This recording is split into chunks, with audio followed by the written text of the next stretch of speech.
Alrighty, before we get started with this one, couple little things. First off, huge thank you to you guys. We hit like 280 subs or something, almost like that. Next goal is 300. But if you're wondering why I've been out for like 3 days, even though I was coming out with daily uploads, basically the computer I use, it went through some issues, and basically we just got it fixed now, but all the data and stuff that was on there previously, like the backup just didn't work at all, so it's like a completely clean slate.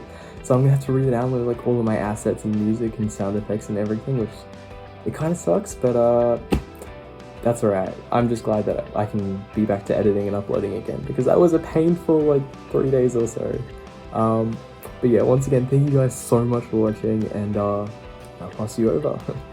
Alrighty, bing bong, ladies and gentlemen, welcome back to yet another video. Next thing, happy National Bavarian Cream Pie Day. This one really resonates with me.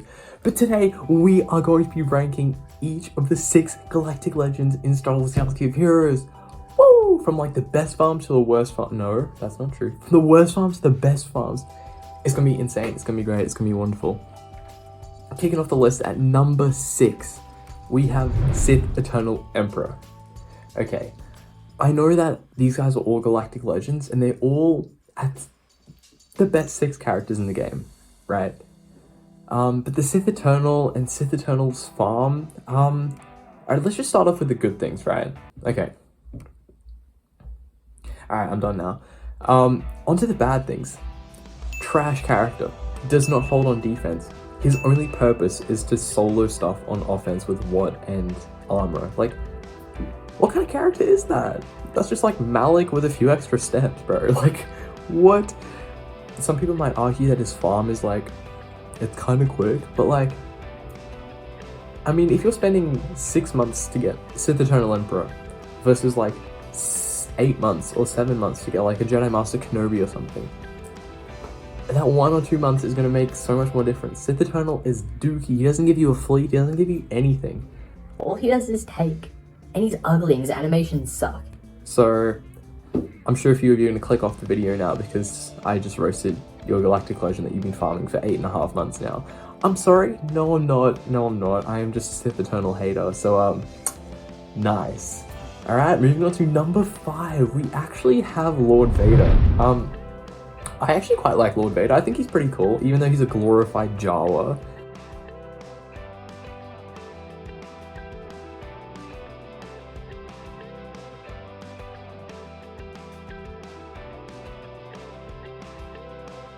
At least he looks like one. I think his, he's a good character, right? I mean, especially when you pair him with Maul, he becomes like top 2 teams in the game after JMK Cat, right? But the thing is, his farm is so intensive, right? And bro, you're gonna need to literally like mine Han Solo out of Carbonite just to get enough Carbonite circuit boards for this dude. His farm is insane. He needs 4 Relic 8s. Like, what? That is crazy investment. But good thing is, like I said, he is a great character, and he actually has a nice little lineup of characters, right? You farm up the Bad Batch. You got your like a few characters that you should already have up there, you feel me? Like you got your Padme, your Gas, your ARC Trooper, your Echo. I feel like those requirements are pretty damn solid, so I think he gets the pass on this one. And but the thing is, he's just too long of a farm, too much of an investment. Yeah, that's all I've got to say for Lord Vader. I still love you though.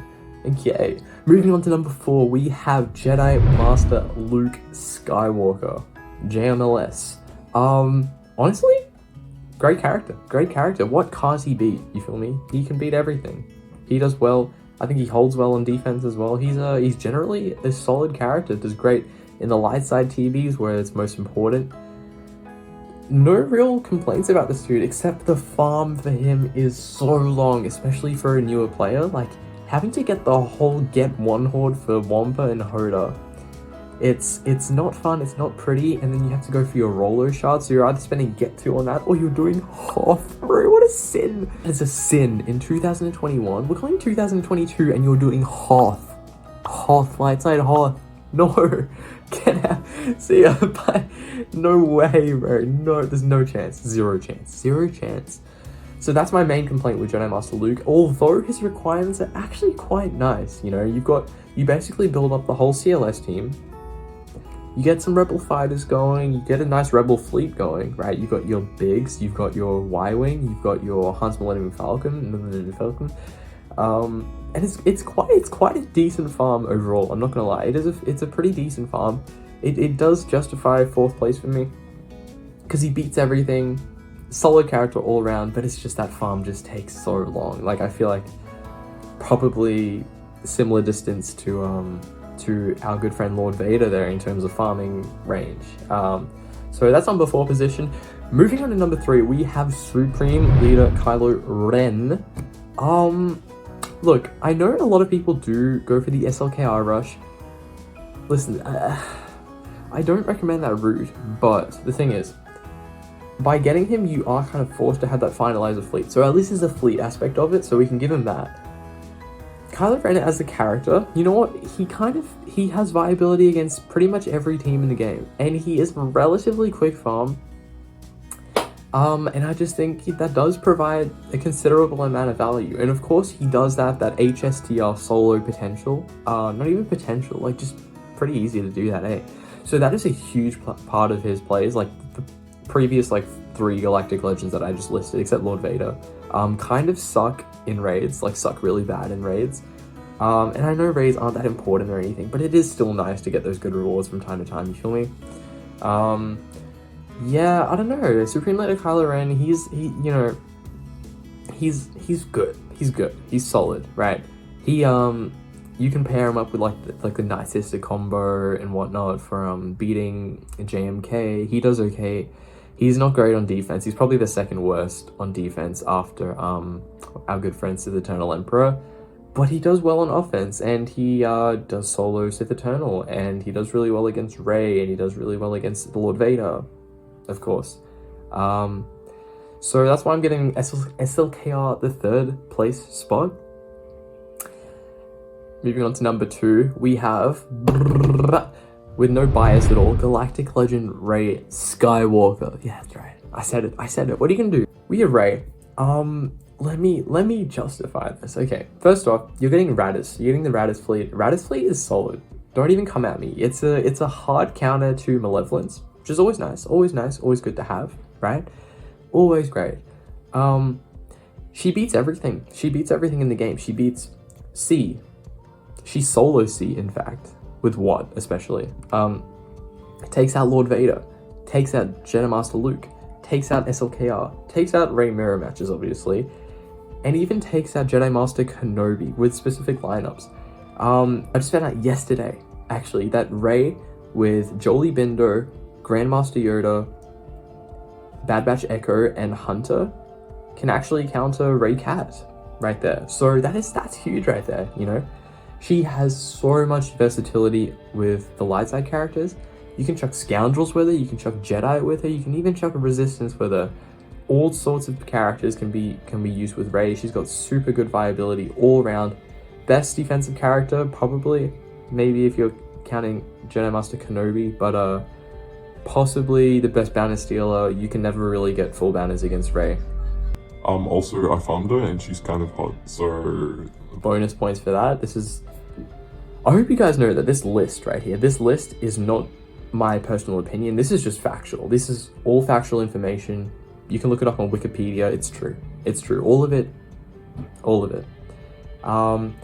So that's kind of my justification for Rey. She beats everything, kind of does get beaten by everything, but at the same time is fairly solid on defense, has a lot of versatility, does really well in galactic challenges and all parts of the game. Radis is a solid fleet. I think that justifies her 2nd place on this list. And obviously, number 1 position is our good friend Jedi Master Kenobi. Not much to say about him. He is best on paper, right? Best on defense, best on offense, best looking. He's beautiful. And he isn't even that long of a farm. He really isn't that long of a farm, you know? Besides the whole sort of 7-star Wat Tambor, and then the Relic 8 shenanigans. Although you can get Relic 8 materials from the shipments now, so it's not even that big of a barrier.